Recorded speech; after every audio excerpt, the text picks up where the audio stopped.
ॐ अज्ञानतिमिरान्धस्य ज्ञानञ्जनशलाकया चक्षुरुन्मिलितं येन तस्मै श्रीगुरुवे नमः। भगवते वासुदेवाय ॐ नमो भगवते वासुदेवाय ॐ नमो भगवते वासुदेवाय। ओके, तो आते हैं श्रीमद् भागवत में। और श्रीमद् भागवत में हमने सुना कि किस प्रकार से भीष्म देव ने बहुत सुंदर बातें भगवान के बारे में बोली और उन्होंने बोला भगवान बहुत सुंदर हैं, बहुत दिव्य हैं और इतने कृपालु हैं कि अब मैं अपना शरीर छोड़ने जा रहा हूं और ये मेरे सामने खड़े हैं। हे भगवान, कृपया थोड़ी देर तक यहीं पर रहिए। जब मैं अपना शरीर त्यागता हूं उसने थोड़ी देर तक यहीं पर रहिए और मेरा चित्त जो है आप में लगा रहे, आपके नाम कीर्तन में लगा रहे। इस तरह की प्रेयर भीष्म पितामह करते हैं।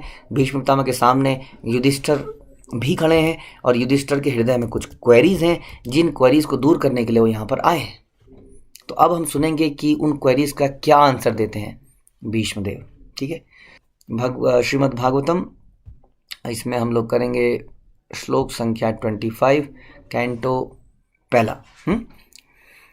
सुत गोस्वामी ने कहा, युधिष्ठिरस्तदाकर्ण्य शयानम सरपंजरे अपृच्छत विविधान धर्मान ऋषिणाम च अनुशृण्वताम।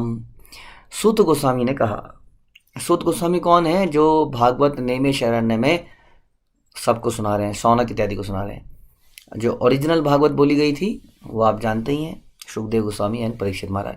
तो यहाँ पे सूत गोस्वामी वही भागवत को रिपीट कर रहे हैं शौनक इत्यादि ऋषियों के सामने। तो वो बोलते हैं, भीष्मदेव को इस प्रकार आग्रह पूर्वक स्वर में बोलते देखकर महाराज युधिष्ठिर ने समस्त महर्षियों की उपस्थिति में उनसे विभिन्न धार्मिक कृतियों के अनिवार्य सिद्धांत पूछे। कब पूछे? जब उन्होंने देखा कि भीष्म पितामह तो आग्रह करने लगे भगवान से कि हे भगवान यहीं पे रुकिए, थोड़ी देर रुकिए, मैं बस जाने वाला हूँ, मैं प्राण त्यागता हूँ बस और आप ही के पास आता हूँ। तो युधिष्ठिर महाराज को लगा कि, और युधिष्ठिर महाराज को ऐसा श्रील प्रभुपाद परपट में लिखते हैं कि युधिष्ठिर महाराज के हृदय में भगवान ये डालते हैं कि now is the right time to ask the question, before it is too late. हमारे लाइफ में हम बहुत सारा समय बिता देते हैं बिना अप्रोप्रिएट क्वेश्चन पूछे या बिना अपने हृदय को रिवील करे, बिना अपने हृदय को खोले। ध्यान रखिए, हम जीवन का बहुत बहुमूल्य समय बर्बाद कर रहे हैं। It is very important that we reveal our heart to our spiritual master before it is too late. क्योंकि वो याद है, एक कहानी हमने सुनी थी किस प्रकार से एक राजा जो है गीदड़ को मार देता है और वहीं पर एक खेत पर शिकारी भी पहुंचता है, वो भी तीर मारता है। वो राजा से डर के कि राजा ले जाएगा उसको छुपा लेता है अपने कोट के अंदर, और वो गीदड़ जो है अधमरा होता है, वो धीरे धीरे उसको अंदर अंदर खाता रहता है, लेकिन वो उसको बाहर नहीं निकालता कि राजा को ना मिल जाए या राजा कैसे मैं इसको छुपा लूँ। तो ये जो हम छुपाए रखते हैं ना अपने हृदय में इतने सारे अनर्थ, हमें लगता है कि क्या बोलेंगे, हमें निकाल देंगे यहाँ से, हमारा क्या होगा। अभी तो अब कोई निकालता नहीं है। इस परंपरा में निकालने का कोई प्रोसेस, शरणागति को कोई नहीं निकालता है। जो व्यक्ति शरणागति करता है, ध्यान रखिए ये हमारी परंपरा का सिद्धांत है, बड़े से बड़ा पापी भी है, यदि वो शरणागति कर लेता है तो उसको कभी त्यागा नहीं जाता है। लेकिन जो शरणागति नहीं करता है, जो धोखा देता है, उस व्यक्ति को तो त्यागा नहीं जाता, उसको तो दंडित किया जाता है, शापित किया जाता है। इसलिए ये बड़ा इंपॉर्टेंट है कि अपने हृदय को खोलें, जो भी उसमें अनर्थ है बता दें। हमसे कुछ भी गलती हुई है बड़े साफ तौर से बता दें, तो सेफ रहेंगे हम। ध्यान रखिए, हमेशा ध्यान रखना है। तो महाराज युधिष्ठिर ने सोचा कि इससे पहले कि ये चले ही जाएं और मैं बेमतलब के एक प्रोटोकॉल बनाता रहूं, नहीं अभी तो आप जाने वाले हैं, जानने वाले व्यक्ति से कोई पूछता है क्या, बेचारा कितने कष्ट में होगा। कई व्यक्ति कहते हैं प्रभु जी आपको इसलिए नहीं बताते क्योंकि आप जो है ना बड़े परेशान हो जाएंगे। उसके बाद मैं ज़्यादा परेशान हो जाता हूँ, जो उसके बाद कलेश होते हैं। तो युधिष्ठिर ने सोचा ना, भगवान ने जस्ट इशारा किया, युधिष्ठिर पूछो कि इससे पहले बहुत लेट हो जाए, बता दो जो तुम्हारे हृदय में, सब कुछ पूछो। तो युधिष्ठिर महाराज पूछते हैं और यहाँ पर एक इंपॉर्टेंट बात निकल के आती है। वो ये निकल के आती है कि ऐसी अवस्था में भी भीष्म पितामह उनके प्रश्नों का उत्तर देते हैं। ऐसी परिस्थिति में भी तो जो भगवान के दिव्य भक्त हैं ना, वो अपने बारे में कभी नहीं सोचते, वो अपनी परिस्थिति के बारे में कभी नहीं बताते। बड़े बड़े भक्त हैं हमारे, उनके सामने जब भी अपनी समस्या लेके जाओ तो बड़ी अटेंटिवली, बड़ी प्रसन्नता से सुनते हैं। चाहे उनकी पर्सनल लाइफ में बहुत कुछ चल रहा हो, चाहे पूरे भक्तों के समाज में कितनी बड़ी समस्याएं ना चल रही हो, वो फिर भी आपकी बात सुनेंगे, आपको रिप्लाई करेंगे, आपको संतुष्ट करेंगे। ये है भक्तों का जीवन, जो अपने कष्टों को राई जैसा समझते हैं और सामने वाले के राई जैसे एक प्रॉब्लम को पहाड़ जैसा समझ के उसको सॉल्व करते हैं। है ना, ऐसा होता है कि नहीं? अक्सर अक्सर हमारी समस्याएं वास्तव में राई जैसी होती हैं, लेकिन हमें बड़ा विचलित कर रही होती हैं। और हो सकता है कि जिनके पास हम जा रहे हैं उनके पास बहुत भयंकर समस्याएं हों, फिर भी हमें कभी ऐसा नहीं लगता। हम यही देखते हैं कि हमें अटेंशन दी जा रही है, हमें सुना जा रहा है, हमारे प्रश्नों के उत्तर दिए जा रहे हैं। हाँ, अक्सर। तो उसी तरह से यहाँ पे भीष्म पितामह को देख सकते हैं, जो कि बाणों की शैया में है, लेकिन फिर भी युधिष्ठिर महाराज के प्रश्नों का उत्तर दे रहे हैं। और उनके प्रश्न क्या हैं? उनके प्रश्न है कि सारे धार्मिक कृत्यों का क्या सिद्धांत है, कैसे विभिन्न धर्मों को करना चाहिए। तो भगवान जो है भीष्म पितामह की ग्लोरी को स्थापित करना चाहते थे इस प्रसंग के माध्यम से। कैसे, देखिए कितना महान है ये व्यक्ति, जो ऐसी अवस्था में भी प्रश्नों के उत्तर देता है। और यही एग्जाम्पल आता है शिला प्रभुपाद का। ऑल दो शिला प्रभुपाद इसके परपट में लिख रहे हैं, भीष्म पितामह की ग्लोरी कर रहे हैं, लेकिन अब हम शिला प्रभुपाद की ग्लोरी कर सकते हैं कि कैसे डेथ बेड में लेटे लेटे उनके भक्त उनसे प्रश्न पूछ रहे हैं और वो उत्तर दे रहे हैं और वो लिख रहे हैं। और शिला प्रभुपाद जा रहे हैं संसार को छोड़ के, और फिर भी वो बोले जा रहे हैं, आंसर दिए जा रहे हैं, ट्रांसलेशन किए जा रहे हैं। हाँ, maybe next Bhagavad Gita में हम लोगों को ऐसा ऐड कर सकते हैं हम लोग कि एक और एग्जाम्पल है हमारे पास शिला प्रभुपाद का। तो ऐसे ही होते हैं भगवान के भक्त, क्योंकि भगवान ऐसे ही हैं। ऐसी एग्जाम्पल हमें रामायण में मिलता है। हाँ, रामायण में जो है ऐसा ये प्रसंग दिखता है कि जब सुग्रीव को भगवान मिलते हैं तो अपनी सारी प्रॉब्लम छोड़ देते हैं। भगवान तो निकले थे सीता मैया को ढूंढने के लिए, और भगवान जब निकले तो कौन नहीं ढूंढ सकता है, कैसे नहीं ढूंढ सकते हैं। वो निकलते हैं, लेकिन रास्ते में सुग्रीव की इतनी बड़ी समस्या होती है कि सारा काम छोड़ के कुछ महीनों तक केवल सुग्रीव की प्रॉब्लम को सॉल्व करते हैं और कुछ नहीं करते। और उसकी प्रॉब्लम सॉल्व हो जाती है और सुग्रीव भूल जाता है। जैसे कि जनरली हमारी मन्नतें पूरी हो जाती हैं, हाँ तो हम भगवान को भूल जाते हैं। फिर हम कहते हैं भगवान ने हमारे लिए क्या किया। फिर बाद में उसको लक्ष्मण याद दिलाते हैं, लक्ष्मण गुरु हैं, और हमारे गुरु हमें याद दिलाते हैं, हे मूर्ख, भूल गया भगवान को। अक्सर गुरु का भी यही काम है ना। तो लक्ष्मण गुरु ही हैं, क्योंकि बलदेव के एक्सटेंशन है। तो वो सुग्रीव को याद दिलाते हैं, हे मूर्ख, भूल गया तू किसका नौकर है। तब सुग्रीव को याद आता, ओह जय श्री राम, तब आगे कहानी चलती है। तो इसलिए हम ये जानना चाह रहे थे कैसे महापुरुष अपनी समस्या को छोटा मान के आपकी समस्या को बड़ा मान के आपकी चीज़ों को सुनते हैं। कितना कृतज्ञ रहना चाहिए आजीवन हमें ऐसे लोगों के लिए। लेकिन हम लोग कृतज्ञ हैं, हमें यही लगता है मेरे लिए क्या किया, मेरे को क्या मिला, मेरे को चूसा जा रहा है, मेरे को लूटा जा रहा है। खैर आगे चलते हैं। श्लोक संख्या 26। पुरुष स्वभाव विहितान यथा वर्णम यथा आश्रमम वैराग्य राग उपाधिभ्याम आमनाथ अभय लक्षणाम।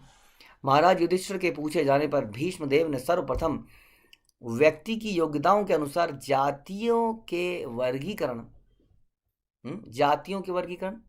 जो हम वर्णाश्रम करते हैं, तथा जीवन के आश्रमों का वर्णन किया। वर्ण और आश्रम। तो युधिष्ठिर महाराज ने पूछा था कि विभिन्न धर्मों में क्या योग्यताएं हैं, कैसे पालन करना चाहिए। तो देखिए बड़ा जनरल क्वेश्चन है, व्यक्ति जा रहा है लेकिन फिलॉसफी में सब कुछ बता के जाएंगे। तो बता रहे हैं कि क्या योग्यता होनी चाहिए। जातियों के वर्गीकरण तथा जीवन के आश्रमों का वर्णन किया। फिर उन्होंने कर्मबुद्ध रूप से निर्वृत्ति तथा परवृत्ति नामक 2 उपखंडों का वर्णन किया। हाँ, श्रील प्रभुपाद बताते हैं अपने परपट में कि भीष्म देव ने सभी मनुष्यों के लिए 9 योग्यताएं बनाई हैं। कितनी योग्यताएं बताई हैं? 9 योग्यता बनाई। पहली योग्यता क्रोध ना करना, दूसरी झूठ ना बोलना, तीसरी धन संपदा का समान वितरण करना, चौथा क्षमा करना, पांचवा अपनी वैद्य पत्नी के साथ ही संबंध बनाना, छठा मन से शुद्ध तथा शरीर से स्वच्छ रहना, सातवां किसी के प्रति शत्रु भाव ना रखना, आठवां सरल होना, नौवां सेवकों या आश्रितों का पालन करना। उपर्युक्त प्राथमिक योग्यताओं को अर्जित किए बिना मनुष्य को सभ्य नहीं कहा जा सकता। We are not talking about devotees. ये मत सोचना कि हम डिवोटीज की क्वालिफिकेशन बता रहे हैं, ये एक सभ्य मनुष्य की क्वालिफिकेशन बता रहे हैं। डिवोटीज को तो इसके ऊपर बहुत ऊपर जाना पड़ेगा। एक सभ्य मनुष्य होने के लिए, एक सिविलाइज्ड सोसाइटी, हम आजकल समझते हैं सिविलाइज्ड सोसाइटी मतलब उसके बाद उसके पैरों में लीक ऊपर के रेड टेप के जूते होने चाहिए, सॉक्स होनी चाहिए, बढ़िया सी ट्राउज़र होनी चाहिए, एक बेल्ट लगी होनी चाहिए, एक शर्ट होनी चाहिए जो प्रॉपरली टाइड होनी चाहिए, अंदर घुसी हुई होनी चाहिए, गले में टाई लगा हो तो बहुत अच्छा है, ऊपर से एक छोटा सा हल्का गर्मियों वाला 3 पीस भी पहन सकते हैं पहने तो, नहीं तो एटलीस्ट 2 पीस तो होना ही चाहिए। बाल प्रॉपरली तेल लगे हुए एकदम ढंग से होने चाहिए।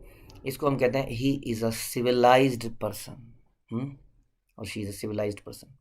लेकिन सिविलाइज्ड बनने की ये योग्यताएं नहीं हैं। एक सिविलाइज्ड सोसाइटी की तो ये योग्यताएं हैं, भक्त सोसाइटी की बात नहीं कर रहे हैं, फिर से बोलता हूँ मैं। It is a civilization, normal civilization के अंदर खास तौर पे आजकल जो सारी चीज़ें टूट रही हैं, अपनी पत्नी से संबंध बनाना, बताइए कौन, हम तो यही चाहते हैं कि कहते हैं ना कि दूसरी की थाली का बैगन तो नहीं, लड्डू सॉरी, बैगन तो हमेशा ही बुरा लगेगा लगता है, दूसरी की थाली का लड्डू अच्छा ही लगता है। अट्रैक्शन होती है हमें। हम्म, क्षमा करना तो हम भूल ही चुके हैं। मन से शुद्ध तथा शरीर से शुद्ध रहना, हमारे मन में निरंतर दूषित वातावरण रहता है। मोबाइल, इंटरनेट, यूट्यूब, बहुत सारी ऐसी गंदगी का बाज़ार खुलेआम बिक रहे हैं। 18 साल तक सरकार ने कहा कई जो नहीं देख सके, लेकिन 18 साल के बाद you are free, you have to be adult. Adult होने के बाद एडल्ट मूवी देखी जा सकती है, व्हाट इज़ द प्रॉब्लम? देखिए, हाँ 18 साल तक मत देखिए। इससे तो 18 साल से नीचे वाले व्यक्तियों के अंदर और जिज्ञासा बढ़ जाती है, ये ऐसी क्या चीज़ है जो मैं नहीं कर सकता, पापा कर सकते हैं, क्यों ना मैं भी करूं। हाँ, इसलिए 10 साल की उम्र में, 8 साल की उम्र में, कुछ भी उम्र में लोग वही सब चीज़ें करने का प्रयास करते हैं और वो ईजिली अवेलेबल हो जाती हैं, आप जानते ही हैं। इसलिए मन को कौन शुद्ध रखेगा? ऐसे वातावरण है जहाँ इतनी गंदगी चारों तरफ अवेलेबल हो, बेची जा रही हो। हाँ, तो बहुत सारी ऐसी चीज़ हैं, क्रोध ना करना, झूठ ना बोलना, धन संपदा का वितरण करना, क्षमा करना, अपनी पत्नी का संबंध बनाना, से शुद्ध तथा शरीर से स्वच्छ रहना, किसी के प्रति शत्रु भाव ना रखना, सरल होना, सेवकों और आश्रितों का पालन करना, जो हमारे अंडर में है, हमारी सेवा करते हैं, किसी भी तरीके से उनका संरक्षण करना, यानी कि उनको चूस चूस के खा जाना, उनको बंधुए मजदूर की तरह। तो ये नॉर्मल सिविलाइज सोसाइटी के लक्षण है। अगर ऐसे लक्षण नहीं है तो वो सोसाइटी जानवर सोसाइटी है। प्रभुपाद बताते हैं कि बुद्धिमान व्यक्तियों के लिए इंद्रियों पर संयम करना सर्वाधिक अनिवार्य है, सर्वाधिक अनिवार्य योग्यता है बुद्धिमान व्यक्तियों के लिए। अगेन, ये भी मनुष्य के लिए है, भक्तों के लिए तो बहुत ऊपर की बात है। एक मनुष्य को अपनी इंद्रियों पर संयम करना ही चाहिए, क्योंकि जानवर अपनी इंद्रियों पर संयम नहीं करता है। इसलिए जानवर की, कुत्ते की कोई पत्नी नहीं होती है, कुत्ते का दिल जिस पे आ गया वही उसकी पत्नी है, लेकिन इंसान की एक पत्नी होती है। राजा राम ने बहुत बड़ा एक हमारे सामने एग्जाम्पल सेट किया। दंत कारण्य में बहुत सारे लोगों ने उनको प्रेम संबंध में एक्सेप्ट करने का प्रयास किया। हाँ, कई सारी लड़कियों ने उनको ऑफरिंग करी, आप हमें पति रूप में बना लीजिए, लेकिन राजा राम ने कहा एक पत्नी व्रता। क्योंकि वो मर्यादा पुरुषोत्तम थे। भगवान कृष्ण तो लीला पुरुषोत्तम है, वो तो अपने सहज स्वाभाविक रूप में है। इस रूप में तो सारी की सारे संसार के जीव उनकी पत्नियां हैं, तो वो तो ओरिजिनल स्वरूप में थे। इसलिए उन्होंने हजारों हजारों गोपियां को साथ में रखा, क्योंकि हम सब उनकी पत्नियां हैं। लेकिन राजा राम ने एक मर्यादा पुरुषोत्तम, हाउ मैन शुड बिहेव, ये दिखाया। उन्होंने हर जगह यही बोला, no no I can't accept your offer Surpanakha. हाँ सूर्पनखा, मैं तो नहीं कर सकता, मेरी तो एक ही पत्नी रहेगी, मैंने व्रत लिया है। ये लक्ष्मण से पूछ लो तुम, लक्ष्मण तुम्हें एक्सेप्ट कर ले तो ठीक है, लेकिन मैं नहीं कर सकता। लक्ष्मण ने भी फिर दिखाई दिया कि भगवान राजा राम आप तो मेरे आदर्श हैं, आप नहीं कर सकते तो मैं कैसे कर सकता हूँ। तो इस प्रकार से, इसलिए इंद्रियों पे संयम करना अत्यधिक अनिवार्य है। यदि हम नहीं करेंगे तो बहुत ही बुरा हमारे साथ होगा। यह नैतिकता का मूलाधार है, अपनी वैध पत्नी से नियंत्रित रूप में इंद्रिय तृप्ति करना है। अपनी वैध पत्नी से भी नियंत्रित रूप में, वी डोंट गेट वाइव्स और we don't get husbands to enjoy honeymoon perpetually. Honeymoon period ही खत्म नहीं हो रहा है, चले ही जा रहा है, चले ही जा रहा है। The purpose of life has become purpose of marriage. Marriage का एकमात्र पर्पस आज की डेट में बन चुका है how to enjoy. This is the only purpose of marriage nowadays. इसलिए मैरिज इतनी जल्दी टूटती है। मैरिज एक बहुत बड़ा यज्ञ है, इसको यज्ञ कहा गया, यानी कि विष्णु की प्रसन्नता के लिए इसको किया जाता है। कितनी पवित्रता इसमें होनी चाहिए, कितना लॉयल हमें होना चाहिए एक दूसरे के प्रति, कितना शुद्ध। ये हमारा, ये शुद्धता है। धर्म के 4 पिलर है, उसमें से ये जो है इलिसिट सेक्स, ये हमारी शुद्धता को समाप्त करता है। शुद्धता को समझते हैं आप, शुद्धता? क्योंकि इलिसिट सेक्स से, अनैतिक संबंध से चेतना दूषित होती है। प्रभुपाद कहते थे सबसे ज़्यादा चेतना अगर दूषित होती है तो इसी अनैतिक संबंधों से होती है। अनैतिक संबंध केवल शारीरिक रूप से नहीं हो सकता है, मानसिक रूप से हो। मानसिक तो, चेतना तो मैटर ही मानसिक है। सोचिए जरा, चेतना is all about the mental abilities, mental जो हम सोच रहे हैं, विचार।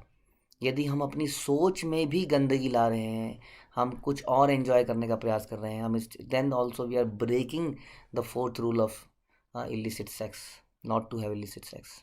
इसलिए प्रभुपाद कह रहे हैं एक मनुष्य के लिए, एक साधारण व्यक्ति के लिए इट इज़ इम्पॉर्टेंट कि वो इंद्रियों पे संयम रखे।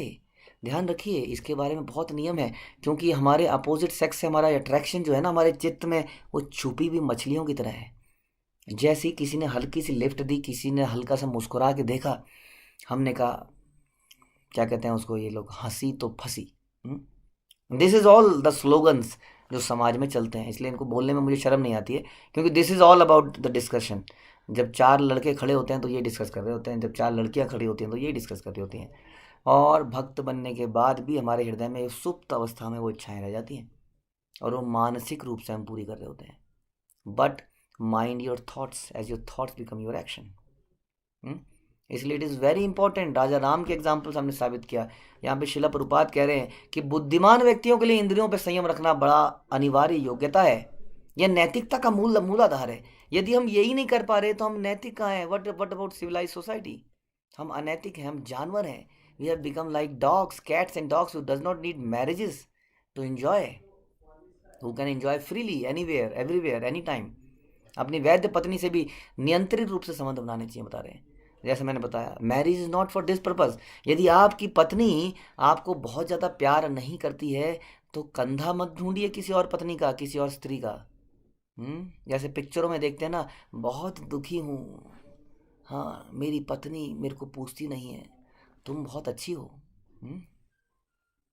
Marriage is for attaining Krishna consciousness. शिला प्रभुपाद की पत्नी थी और बहुत ज़्यादा कोऑपरेटिव नहीं थी। उनके पिताजी ने कहा इट इज़ वंडरफुल, हाँ don't worry, there is no need to marry again. कोई ज़रूरत नहीं है दोबारा शादी करने की। क्यों?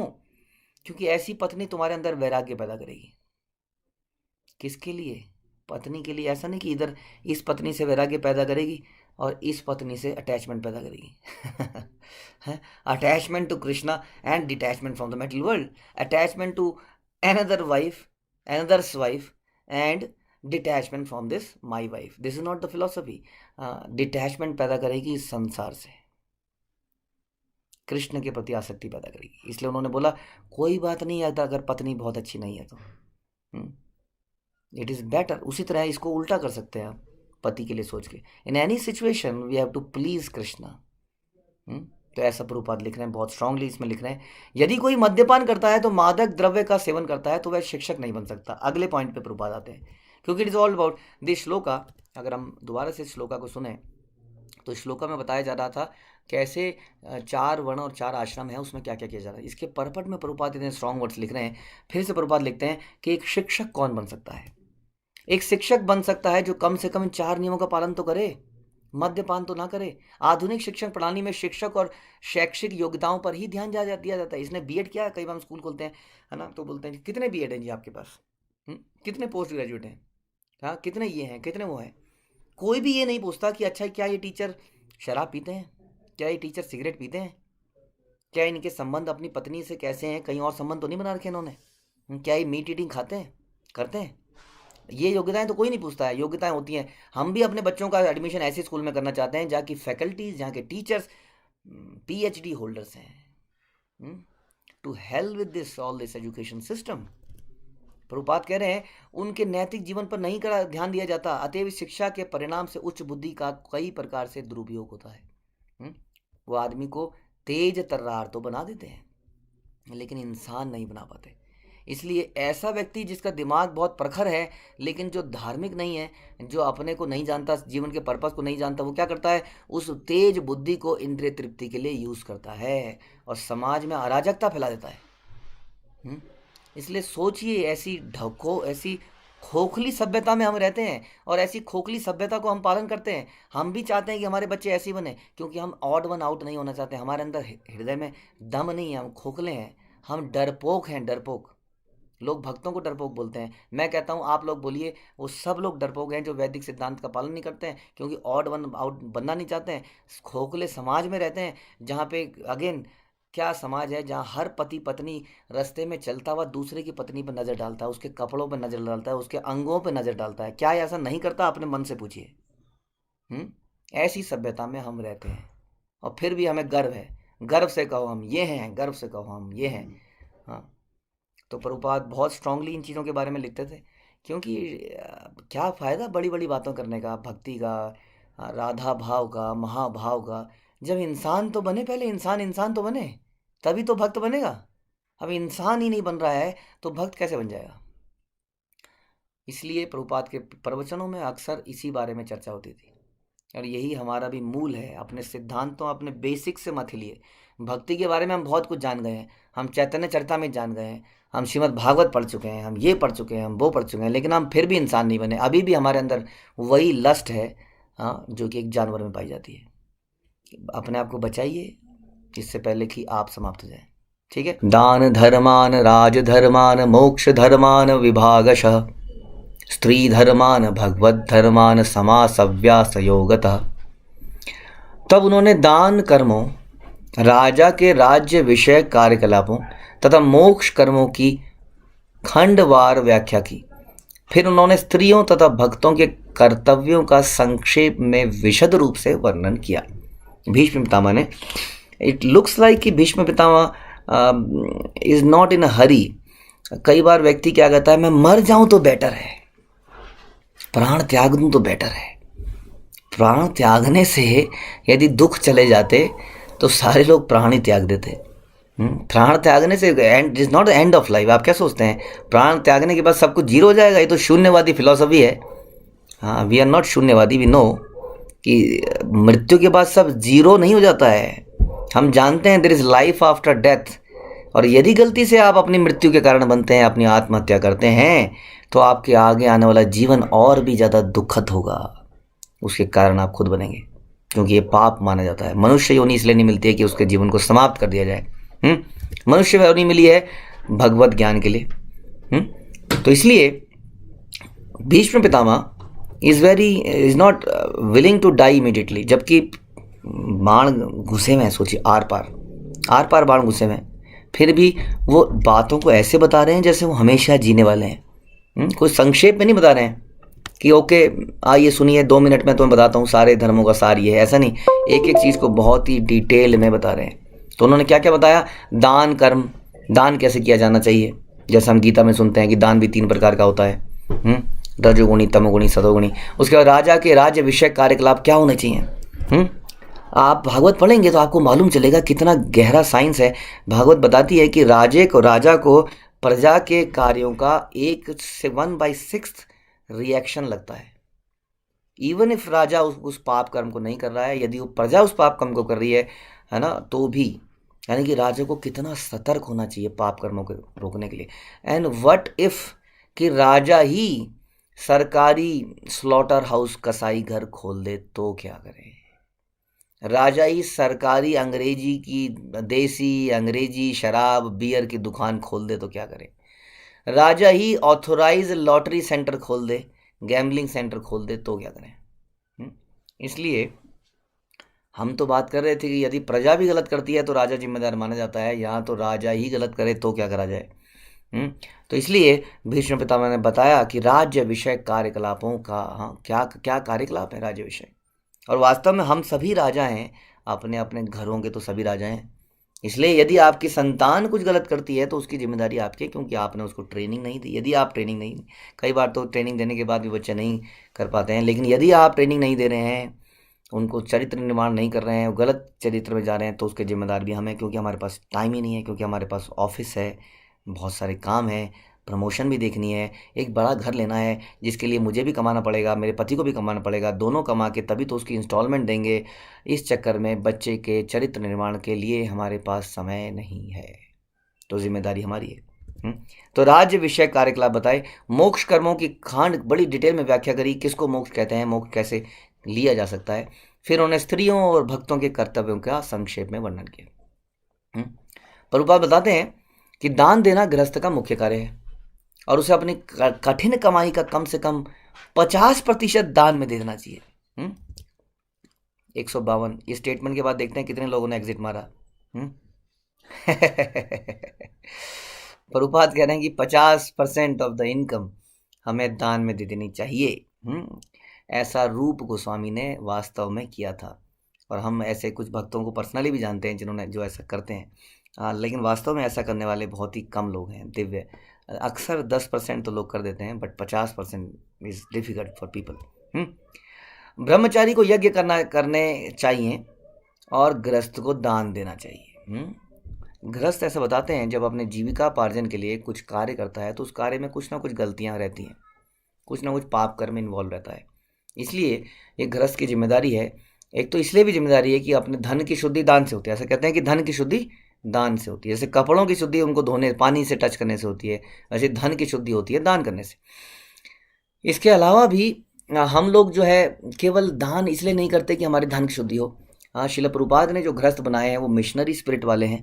हमारे यहाँ पर गृहस्थ भी they are as good as brahmacharis, they have missionary spirit.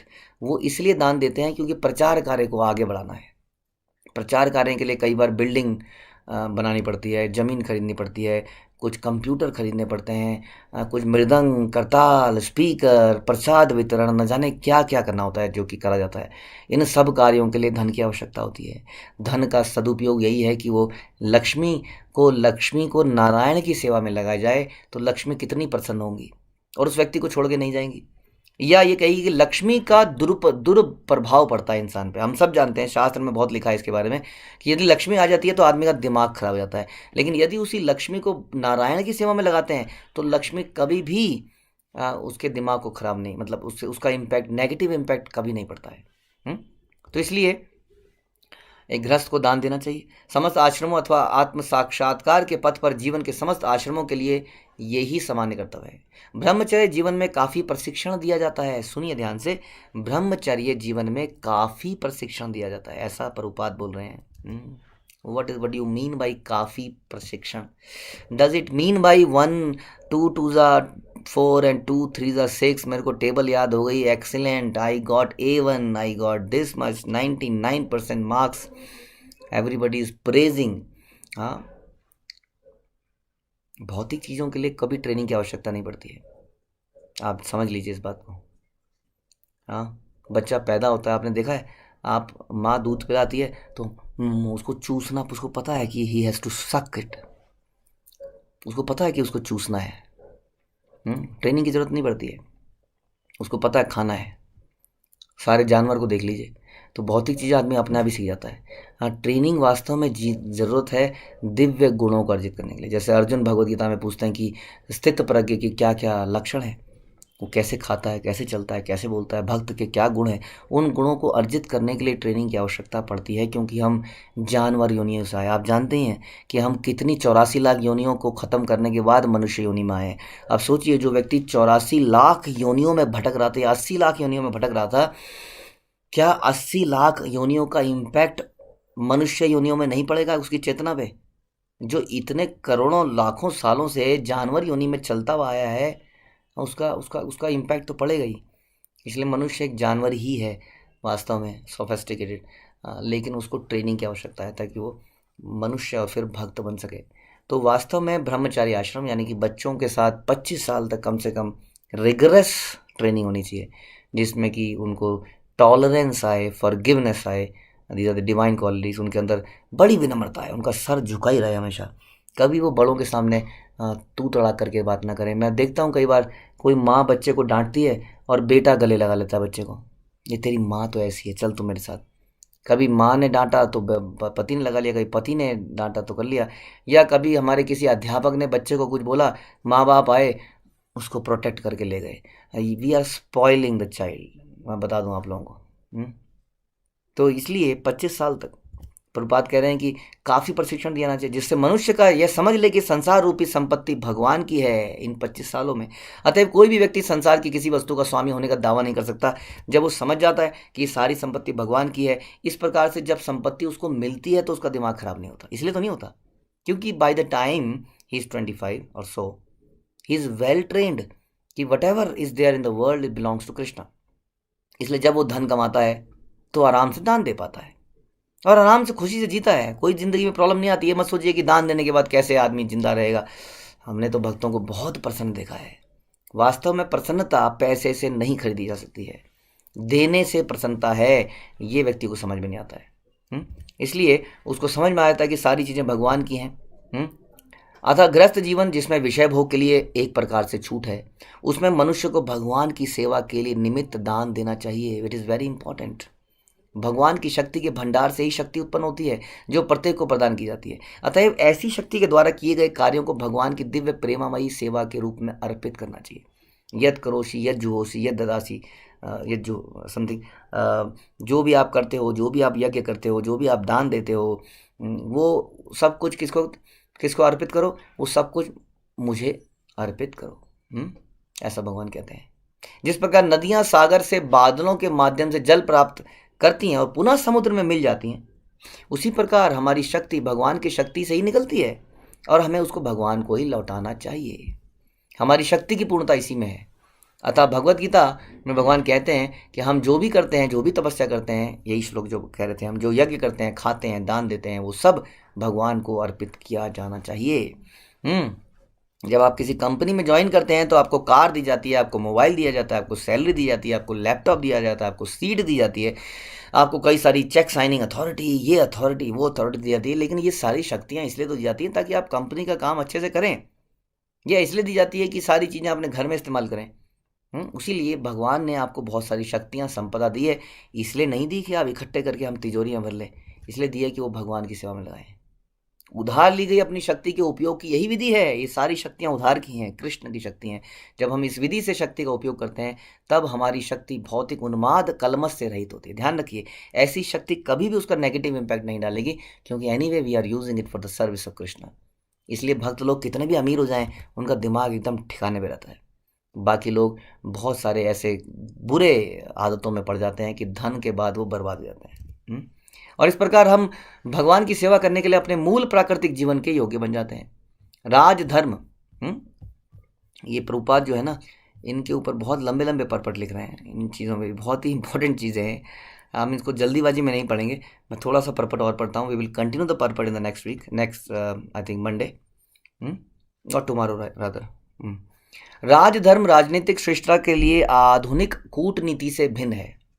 यह महान विज्ञान है। ये राजधर्म जो भीष्म पितामह सिखा रहे हैं युधिष्ठिर महाराज को, ये आजकल की कूटनीति राजनीति नहीं है। राजाओं को केवल कर संग्रह करने के लिए, कलेक्शन ऑफ द टैक्सेस, बनने के बजाय दानवीर बनने की विविध विधि पूर्वक शिक्षा दी जाती थी। आप जानते हैं, जैसे कि हमने सुना कि राजा दशरथ और ऐसे कई लोग, राजा दशरथ के जब ये पुत्र हुए राजा, उन्होंने अपना सारा राज्य ब्राह्मणों को दान में दे दिया और वो पेनीलेस हो गए। सब कुछ दे दिया अपना। ब्राह्मणों ने कहा अच्छा ठीक है जी, हम क्या करेंगे, आप हमारे बिहाफ पे इस राज्य को चलाइए, लीजिए आप फिर से राजा बने। तो इतने दानवीर होते थे। हम 50% की बात कर रहे हैं। He gave 100%।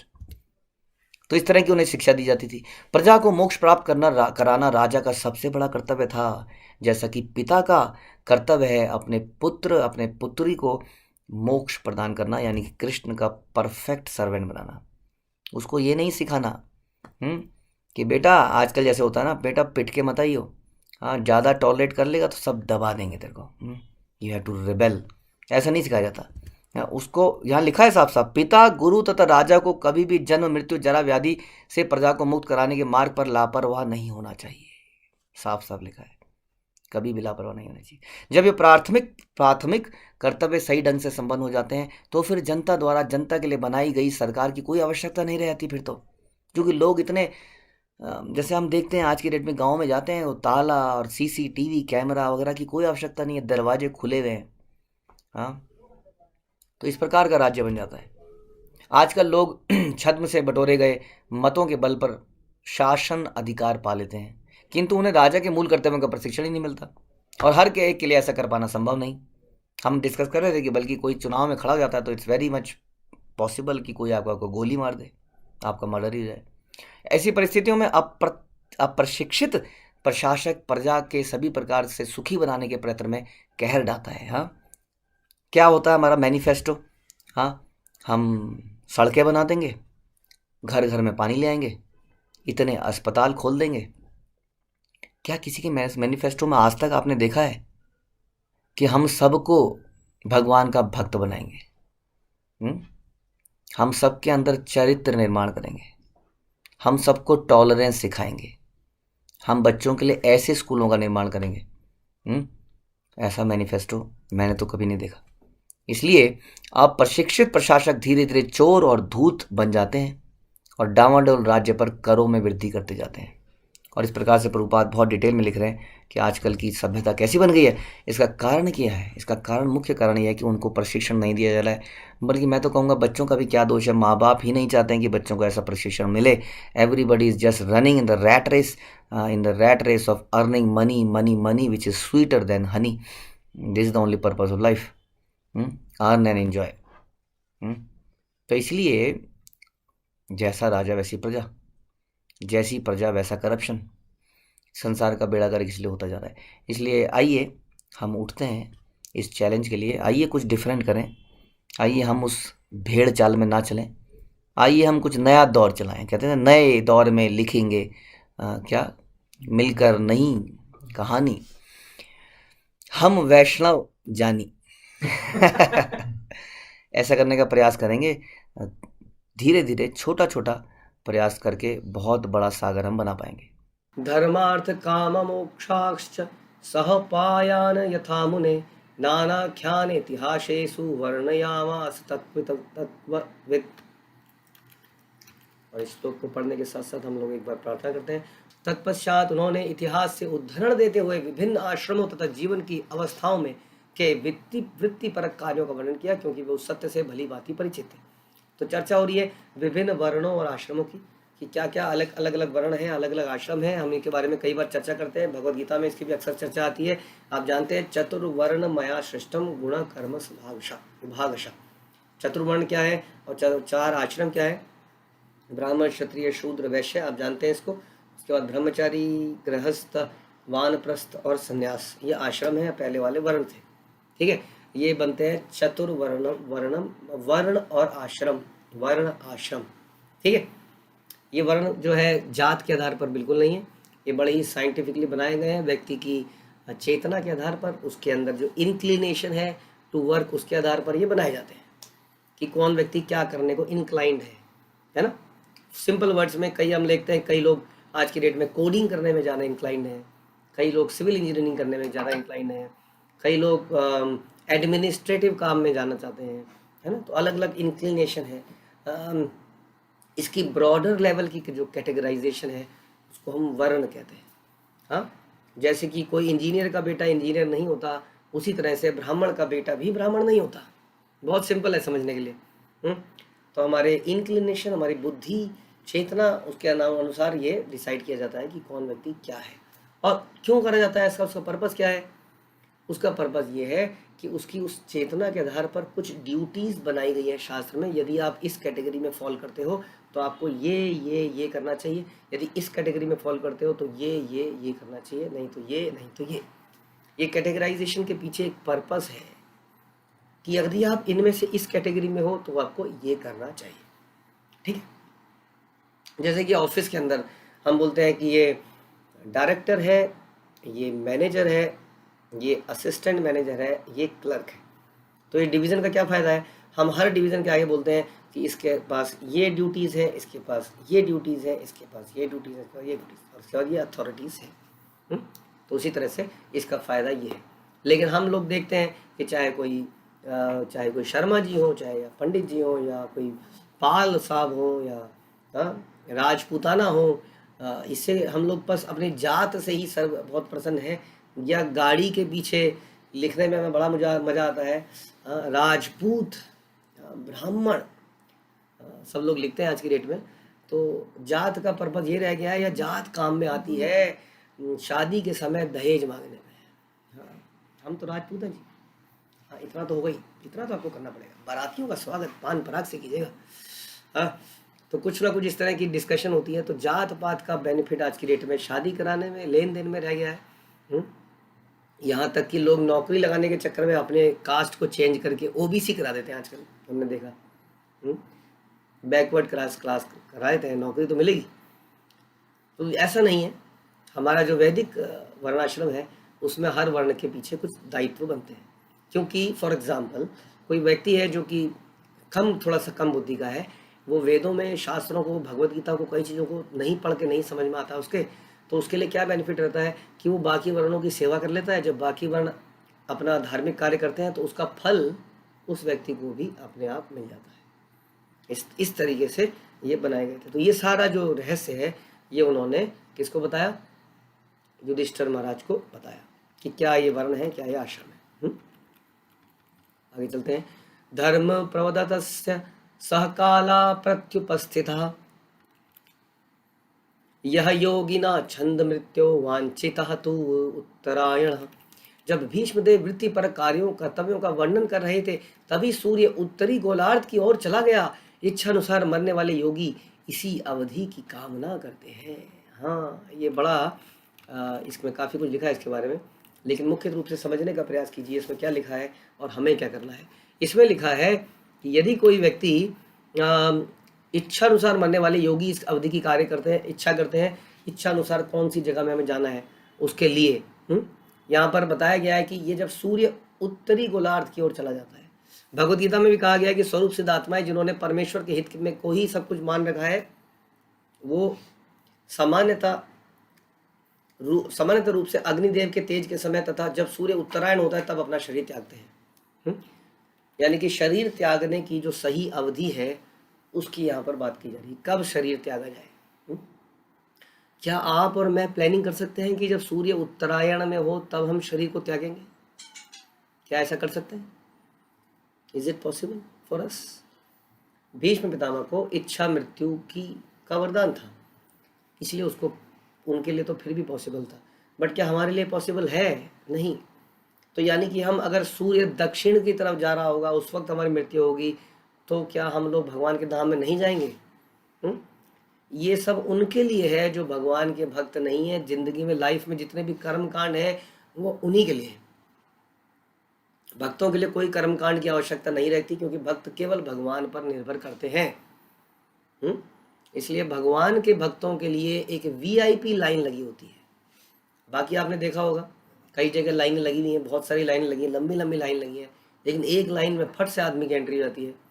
तो वो लाइन है भगवान के भक्तों के लिए। उनको इन इन इन विधियों का पालन करने की कोई आवश्यकता नहीं है कि अब ये दक्षिण की तरफ जा रहा है या उत्तर की तरफ जा रहा है, उत्तरी गोलार्ध की तरफ जा रहा है ना। ऐसा होता है ना कि 6 महीने सूर्य थोड़ा सा सर्दी गर्मी का थोड़ा फर्क आ जाता है ना, जब थोड़ा तो ट्विस्ट करता है, तो उस वक्त की बात कर रहे हैं। तो ऐसा वेट करके मृत्यु को प्राप्त करना तो बड़ा मुश्किल है। जैसे कई लोग कहते हैं कि भगवान का अंतिम समय में नाम ले लिया जाए तो मोक्ष की प्राप्ति होती है, इसलिए क्यों ना अंतिम समय में ही नाम लिया जाए। ये बिल्कुल भी पॉसिबल नहीं है। हम भगवान को ट्रिक कभी नहीं कर सकते हैं, क्योंकि वो सबसे बड़े तो ट्रिकी वही व्यक्ति है। कृष्ण इज सबसे बड़े ट्रिकी हैं वो, तो इसलिए उनको ट्रिक नहीं करा जा सकता। इसलिए यहाँ पर हमारे आचार्य बताते हैं कि एक योगी के लिए भगवान के धाम में जाना बड़ा मुश्किल है। बहुत सारी योगिक प्रोसेस हैं, जैसा अभी आप सुन ही रहे हैं कि कब प्राण त्यागे जाएं, इसका भी एक समय है। अच्छे समय में कैसे प्राण त्यागे जाएं, जो कि हमारे हाथ में बिल्कुल भी नहीं है। कई बार हम बोलते ही रह जाते हैं। कितने लोग ऐसे चले गए अभी पीछे रिसेंटली, ये वाला इंजेक्शन लग जाता, ऑक्सीजन सिलेंडर मिल जाता, ये हो जाता, वो हो जाता, इतने कहते कहते वो चले ही गए। बिल्कुल ऐसा सोचा नहीं था कि चले ही जाएंगे। इसलिए हम लोग प्लान नहीं कर पाएंगे इस चीज़ को।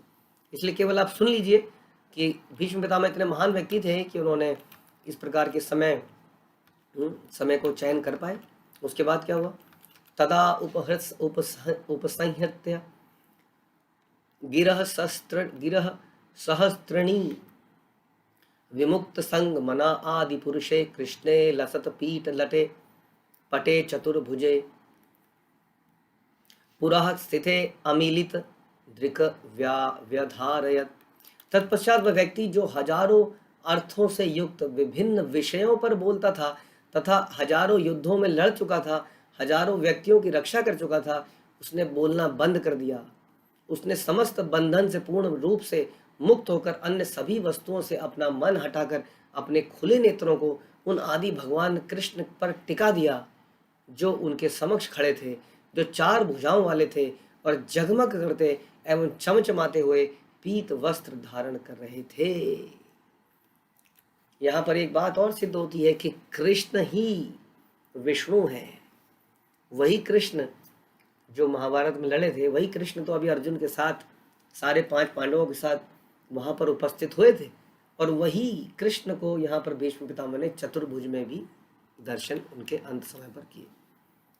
क्योंकि उनका जो भाव था, कह सकते हैं वो माधुर्य भाव, साख्य भाव इस तरह का नहीं था। तो आई थिंक वैष्णव उन्हें इसलिए शायद चतुर्भुज दिखा होगा। लेकिन anyway there is no difference between Vishnu and Krishna, क्योंकि विष्णु जो है कृष्ण का ही एक अंश है। तो इस प्रकार से जो व्यक्ति के मतलब उसकी उपलब्धियां बता रहे हैं। देखिए, सुनिए ध्यान से कि एक व्यक्ति की कितनी उपलब्धियां हो सकती हैं। बताते हैं ना कि ये व्यक्ति ने यहाँ से पीएचडी किया है, यहाँ पे ये डिग्री ली है, यहाँ पे ये डिग्री ली है, यहाँ पे ये किया है, यहाँ पे ये किया है। यहाँ बता रहे हैं कि इस व्यक्ति ने हजारों अर्थों से युक्त विभिन्न विषयों पर बोल सकता था। भीष्म पितामह किसी भी विषय पर बोल सकते थे। कितने सैकड़ों युद्धों में लड़े थे, कईयों की रक्षा करी थी। हाँ, ऐसा व्यक्ति जिसको सारा संसार जानता था, देवी देवता जानते थे, हर कोई उनका लोहा मानता था। ऐसा व्यक्ति ने बोलना बंद किया और क्या किया? बहुत ही सिंपल कार्य किया। क्या सिंपल कार्य किया? केवल अपनी नजरों को भगवान पर टिका दिया। देखिए, इसको कहते हैं भक्ति योग, कि सारे योगों का अंत क्या होता है? भक्ति योग होता है। आप अष्टांग योग, ये योग, वो योग करने के बाद भी हम ये कहते हैं कि भक्ति के अलग अलग रास्ते नहीं है, ये जो है स्टेप्स है, स्टेप्स। और अल्टीमेट स्टेप्स कौन सा है? भक्ति योग का है। तो इतना कुछ करने के बाद भी उन्होंने केवल ये किया, ध्यान कृष्ण पे लगाया। और हम लोग तो हमेशा भगवान पे ध्यान लगाते हैं। कैसे? उनके लीलाओं को सुनकर, उनके बारे में पढ़कर, उनके नामों का जप कर। इस प्रकार से भगवान में और भगवान के नामों में कोई अंतर नहीं है। यदि इसी प्रकार से हमारे समक्ष मृत्यु के समय भगवान साक्षात खड़े नहीं भी होते हैं, तो भी हम भगवान के नामों का उच्चारण करके उनके साक्षात दर्शन कर सकते हैं। इस प्रकार से यदि हम बोलते हैं हरे कृष्णा कृष्णा कृष्णा हरे हरे, हरे राम राम राम हरे हरे। जितने भी भक्त मृत्यु के समय हमारे साथ में होते हैं, उन सब से रिक्वेस्ट कीजिए कि मेरी विल ये है कि मेरी प्रॉपर्टी इसको दे दी जाए। हमारी विल ये होना चाहिए, हमारी विल में लिखा होना चाहिए, मेरी एक ही विल है कि मेरे अंतिम समय पर मेरे समक्ष हरिनाम संकीर्तन किया जाए, ताकि मेरा चिंतन भगवान में लगा रहे। आप सब लोग अपनी अपनी विल करवा लीजिए, बल्कि उसमें लिखवा लीजिए ये प्रॉपर्टी उसी के नाम पे होगी जो अंतिम समय में हरिनाम करेगा। तो इस प्रकार से यदि हम अंतिम समय में हरिनाम ले पाए तो हमारा पूरा डायरेक्टली हम भगवान के धाम में जाएंगे। हाँ, इसके लिए आपको बहुत प्रैक्टिस करनी पड़ेगी पूरे जीवन में। तो इतने गुणों से युक्त व्यक्ति ने क्या किया? सिंपली भगवान कृष्ण पर अपना ध्यान लगा दिया, जो उनके समक्ष खड़े थे और 4 भुजाओं में उनके सामने अवतरित हुए और जगमगा रहे थे, चमचमाते हुए पीत वस्त्र धारण किए थे। ऐसे भगवान के उन्होंने दर्शन किया। यहाँ बता रहे हैं कि कोई परमेश्वर श्री कृष्ण के विचारों में लीन रहता है तो कोई संदेह नहीं कि उसके लिए भगवान के धाम में वापस जाना निश्चित है। भगवत गीता में पुष्टि हुई है, और मृत्यु के समय जो केवल मेरा स्मरण करते हुए शरीर त्यागता है तुरंत मेरे धाम को जाता है। शरीर त्यागते समय मनुष्य जिस जिस भाव का स्मरण करता है वह उसी भाव को प्राप्त करता है। इसलिए हे अर्जुन, तुम्हें सदैव मेरा चिंतन करना चाहिए। ये सारी चर्चाएं हुई हैं भगवत गीता के 8वें अध्याय के 5वें से 15वें श्लोक में। हम मृत्यु के समय कैसे कैसे हाँ, जो मेरा स्मरण करते हुए त्यागता है, पहली चीज। जो जिस जिस भाव में स्मरण करता है, दूसरी चीज, क्योंकि भगवान को भी कई भावों में स्मरण कर सकते हैं आप। कोई कृष्ण के भाव में, जैसे अभी हम देख रहे हैं, अभी चतुर्भुज में स्मरण किया है। कोई कृष्ण के माधुर्य भाव में, कोई वराह के भाव में, कोई नरसिंह के भाव में। तो देवी देवता नहीं आते हैं इसमें, ध्यान रखिए। आप कहेंगे फिर देवी देवता भी तो है कि नहीं। तो जो मेरा स्मरण करता है, मेरा जिस भाव में स्मरण करता है, और उसके बाद में, इसलिए तुम्हें सदैव मेरा चिंतन करना चाहिए। साथ में ये कह रहे हैं सदैव चिंतन करो, इसलिए मरते हुए नहीं कह रहे हैं। हाँ, 7वें श्लोक में, इसलिए हे अर्जुन तुम्हें सदैव कृष्ण रूप में मेरा चिंतन करना चाहिए, और साथ ही युद्ध आप करने के अपने कर्तव्य को भी पूरा करना चाहिए। ऐसा बता रहे, अपने कर्मों को मुझे समर्पित करके तथा अपने मन और बुद्धि को मुझ में स्थिर करके तुम मुझे प्राप्त कर सकोगे। यानी कि जहां पे तुम्हारा मन और बुद्धि लगी होगी, उसी चीज का स्मरण करोगे। इसलिए कई बार जब शेयर मार्केट क्रैश करती है तो लोगों का हार्ट भी क्रैश कर जाता है, और कई लोग हार्ट फेलियर से मर जाते हैं, है कि नहीं। कई लोग क्रिकेट मैच में सट्टा लगाते हैं करोड़ों रुपए का, और उल्टा रिजल्ट आ जाता है तो हार्ट अटैक से मर जाते हैं। ऐसा हम कई बार सुनते हैं खबरें। तो जहाँ पर बुद्धि और मन लगा होगा, हाँ, मृत्यु में अंत समय में शेयर मार्केट सेंसेक्स करके मर जाएगा। बुलिश मार्केट में बनेगा तो हो सकता है बुल बन जाए, बियरिश मार्केट में मरेगा तो बियर बन जाएगा। तो यहाँ पर इसलिए भगवान कह रहे हैं कि तुम अपनी बुद्धि को, हाँ, अविचल भाव से, हाँ, मुझ पे स्थिर कर दो, अपनी बुद्धि को मुझ पे स्थिर कर दो, अपने मन को मुझ पे लगाओ। इस प्रकार से मेरा निरंतर स्मरण करो, आप ऐसा कह रहे हैं। और अपने कर्मों को मुझ में स्थिर करके, अपने मन और बुद्धि को मुझ में स्थिर करके, अपने कर्मों को मुझे अर्पित करते हुए मेरा सदैव ध्यान करो। ये मृत्यु के समय क्या क्या करना चाहिए, या पूरे जीवन को कैसे जीना चाहिए, उसके बारे में बता रहे हैं। हे पार्थ, हे अर्जुन, जो व्यक्ति अपने मन को मेरा स्मरण करने में निरंतर लगाए रख कर अविचल भाव से मेरा ध्यान करता है, वह मेरे पास पहुंच जाता है। फिर से बताया 8वें श्लोक में। जो अपने मन को स्मरण, मेरा स्मरण करने में, मेरा किसका, मेरा उस परमात्मा का, उस ओम का, उस ओंकार का, ऐसा कुछ नहीं, मेरा जो सामने खड़ा है, मेरा मतलब मेरा जो कृष्ण खड़े हैं, जो मेरा स्मरण करने में निरंतर लगाए, अविचल भाव से भगवान के रूप में मेरा ध्यान करता है, भगवान के रूप में मेरा ध्यान करता है, वह मेरे पास पहुंच जाता है। उसके बाद भगवान कहते हैं कि मनुष्य को चाहिए कि परम पुरुष का ध्यान सर्वत्र, सर्वज्ञ पुरातन नियंता, लघुतर से लघुतम, सबों के पालक, बुद्धि के परे, अचिंत्य है, जो सोचा ना जा सके, नित्य पुरुष के रूप में करे। वो सूर्य की भांति तेजस्वी है, दिव्य होने के कारण इस भौतिक जगत के परे है। कैसा ध्यान करना चाहिए, मतलब क्या सोचना चाहिए उस वक्त कि वो क्या है एग्जैक्टली। उसके बाद बता रहे हैं कि मृत्यु के समय जो व्यक्ति अविचलित मन से योग शक्ति द्वारा अपने प्राणों को भों के मध्य में, किसको, प्राणों को, आईब्रोज को नहीं, ऐसे नहीं बोला ऐसे करने को, महंगा बनने को नहीं कहा है, प्राणों को। बोलो प्राण कहाँ से निकाल के लाए भावों के बीच में, है कहाँ अंदर। हाँ, पेट में कुछ गुड़गुड़ तो होती है, हाँ, कुछ तो हिलता है, चूहे भी कूदते हैं, लेकिन प्राण कहाँ पे है तो पता ही नहीं है। हाँ, योग विद्या से आप अपने प्राणों को धीरे धीरे ऊपर ला सकते हैं और यहाँ पे स्थिर कर सकते हैं। तो घबराने की बात नहीं है, सुन लीजिए अभी केवल। अपने प्राणों को भों के मध्य में स्थिर कर लेता है और पूर्ण भक्ति के साथ परमेश्वर को स्मरण में अपना ध्यान लगाता है, वो भगवान को प्राप्त कर पाता है। इस प्रकार से कई सारी चीजें बताई, और अंत में जब ये सारी चीजें बताई जाएंगी तो भगवान से अर्जुन पूछेंगे ये तो मेरे लिए पॉसिबल नहीं है, कैसे मैं इतना ध्यान लगाऊं, स्थिर हो जाऊं, वो भी कब, मृत्यु के समय में। मृत्यु के समय में हवा टाइट हो रखी है, हाँ, ऐसा बोलते हैं कि 40,000 बिच्छू जैसा काटते हैं, ऐसा दर्द मृत्यु के समय होता है, इतना दर्द। एक बिच्छू को अगर किसी ने काटा होगा जीवन में तो उसको पता होगा, एक बिच्छू यदि काट लेता है तो कैसा दर्द होता है, अगर 40,000 काटेंगे तो कैसा होगा। ऐसे समय में आप कह रहे हैं मेरा मन इतना विचलित है, मेरे घर वाले रो रहे हैं मेरे चारों तरफ, मुझे ऐसा लग रहा है कि मैं इनको छोड़ के जा रहा हूँ। एक तरह से परमानेंटली किसी जगह को छोड़ते हैं तो कैसे अजीब सा लगता है कि ये जगह, आपने कभी शिफ्टिंग करी है घर की कुछ साल रहने के बाद, कैसी अजीब सी फीलिंग आती है। किसी जगह पर आप 5-6 साल ले लो, 10 साल ले लो, उसको छोड़ने में ऐसा लगता है कि हृदय बैठता जा रहा है, नीचे को बैठ रहा है। सोचिए, उसी तरह से जब इस जगह को परमानेंटली छोड़ रहे होंगे, 40,000 बिच्छू की दर्द जैसा हो रहा है, हवा रुक गई है चारों तरफ से, हवा का पित्त वायु सब बढ़ा हुआ है। ऐसे में कहा जा रहा है कि प्राणों को खींच के बाहों के बीच में लाइए, ये हमारे लिए पॉसिबल नहीं है। इसलिए यदि गीता को पूरा पढ़ेंगे तब भगवान बताएंगे कि असली योगा क्या है।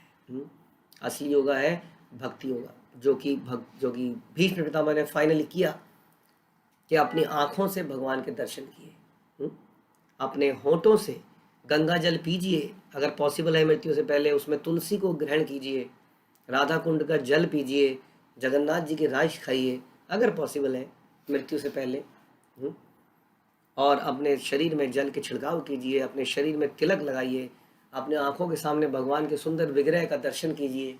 हो सके तो कुछ लेक्चर सुनिए, उस वक्त कीर्तन सुनिए, कीर्तन चल रहा हो बोलने का कोशिश कीजिए। ये भक्ति योग सहजता से हम और आप कर सकते हैं। हाँ, भीष्म देव इतने बड़े योगी होने के बाद भी सामने भगवान का दर्शन ही कर रहे हैं। ठीक है, फिर क्या करते हैं? विशुद्धया धारणया हताशुभ सतीक्षय वाशुगतायुधश्रम निवृत्त सर्वेन्द्रिय वृत्ति विभ्रम स्तुष्टाव जय जन्यम विसर्जनार्दनम। शुद्ध ध्यान द्वारा भगवान श्री कृष्ण को देखते हुए, देखिए शुद्ध ध्यान द्वारा। हाँ, दर्शन तो दुर्योधन ने भी किए थे, दर्शन तो शिशुपाल ने भी किए थे, लेकिन भगवान के दर्शन शुद्ध भाव से, जैसा अभी हमने सुना था कि वो सूर्य से भी ज़्यादा तेजस्वी है। हाँ, ऐसे वो परमेश्वर है, इज अ कंट्रोलर, वो छोटे से छोटे और बड़े से बड़े हैं। तो शुद्ध ध्यान द्वारा भगवान श्री कृष्ण को देखते हुए वे तुरंत समस्त भौतिक अशुभ अवस्थाओं से, तीरों के घाव से होने वाली शारीरिक पीड़ा से मुक्त हो गए। इस प्रकार उनकी सारी इंद्रियों के कार्यकलाप रुक गए। उन्होंने शरीर को त्यागते समय समस्त जीवों के नियंता की दिव्य भाव से स्तुति करी। भीष्म पितामह की जय। तो भीष्म पितामह ने प्राण त्याग दिए, उनके सारे इंद्रियों के कार्य रुक गए, उनके सारे कष्ट चले गए। जितने भी शारीरिक कष्ट हैं हमारे जीवन में वो चले जाएंगे जब हम प्राणों को त्यागेंगे। लेकिन अभी हमने और भी कले सुने थे, आध्यात्मिक आधिदैविक, वो सब रहेंगे, क्योंकि ये मन बुद्धि और अहंकार जीवित रहेंगे। ये आत्मा को खींच के लेके जाएंगे और एक दूसरे शरीर में घुस जाएंगे और फिर से जीवन में वही सारे कलेश शुरू हो जाएंगे। लेकिन इस प्रकार से जो व्यक्ति भगवान का चिंतन करते हुए जाता है, उसका मन बुद्धि अहंकार भी समाप्त हो जाता है और वो सीधा भगवान के धाम में जाता है।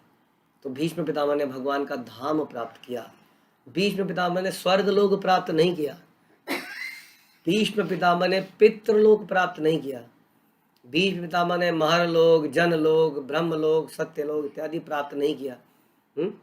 भीष्म पितामह ने भगवान कृष्ण का चिंतन किया और भगवान के धाम में गए।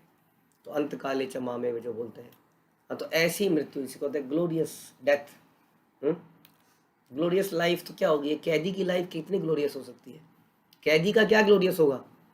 जिस दिन वो जेल से छूटेगा, धूमधाम से घर वाले उसको लेने आएंगे, ढोल नगीरे बजेंगे, आए हमारा बेटा जेल से छूट रहा है, 14 साल बाद उम्र कैद की सजा से उसको छुड़ाया जा रहा है, सारे घर वाले खुश हैं। एक कैदी के जीवन में सबसे ग्लोरियस डे तो यही होगा मेरे को लगता है। और क्या होगा? जिस दिन वो छूट रहा है। इसका मतलब हमारी लाइफ का सबसे ग्लोरियस डे क्या हो सकता है? हमारी लाइफ का सबसे ग्लोरियस डे हमारी मृत्यु हो सकती है। कितनी अजीब सी बात है मृत्यु, जो कि सबसे अपशगुन का दिन माना जाता है। क्या कभी आपने उसको इस नज़र से देखा है कि वो सबसे ग्लोरियस डे हो सकता है? क्या आपने कभी सोचा था ऐसा कि death is the most glorious day in life, in our life, because that's a day when we will go back to Godhead. जब हम कृष्ण से मिलन करेंगे, कृष्ण के गले मिलेंगे, सारे संबंधी हमारा वहाँ मंजीरे ढोल बजा के हमारा इंतजार कर रहे होंगे, आया आया गोप कुमार आया, गोप कुमारी आई, सब हमारा वेट कर रहे होंगे। सोचिए, कैदी के जीवन में उसने बहुत सारे कारनामे करे होंगे। किसी दिन उसने ज़्यादा कपास निकाल दिया होगा, किसी दिन अच्छा से लोहे का काम कर लिया होगा, किसी दिन अच्छी से स्टिचिंग कर ली होगी। उसी तरह से हम भी तो यही करते हैं। इंजीनियर क्या होता है? इंजीनियर मतलब वही ना, मशीन में ठोक पीक करने वाला। हाँ, उसको सैलरी ज़्यादा मिलने लगी है इसलिए वो इंजीनियर बड़े बड़े नाम बन गए। अल्टीमेटली इंजीनियर तो मतलब वही हुआ। कोई अकाउंटेंट है, कोई भाड़े का लेखा वाला है, कोई कुछ है। हाँ, ये है हमारे कैदी जीवन में प्राप्त हमारी उपलब्धियां हैं। उपलब्धियाँ, जिनके साथ हम कई बार फोटो खिंचाते हैं, कई बार। ये हमने डिग्री प्राप्त करी, we are graduate now, we are post graduate now, photo खिंचाते हैं, हम लोग बड़े शान महसूस करते हैं। आज हमने MBA की डिग्री प्राप्त करी, आज हमने लॉ की डिग्री प्राप्त करी। ये है कैदी के जीवन में छोटी छोटी उपलब्धियां, जिसमें बोला जाता है आज कैदियों के सारी सभा में पहले नंबर पे कैदी आए ये, इन्होंने सबसे ज्यादा चक्की का आटा पीसा। This is our glorious day.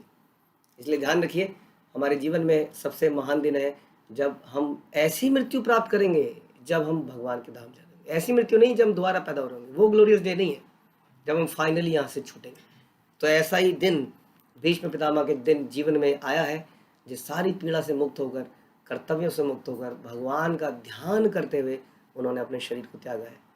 ऐसा ही दिन हमारे जीवन में आए। आइए हम सब एक दूसरे के लिए प्रार्थना करें। हरे कृष्णा। श्रील प्रभुपाद की जय। ग्रंथराज श्रीमद् भागवतम की जय।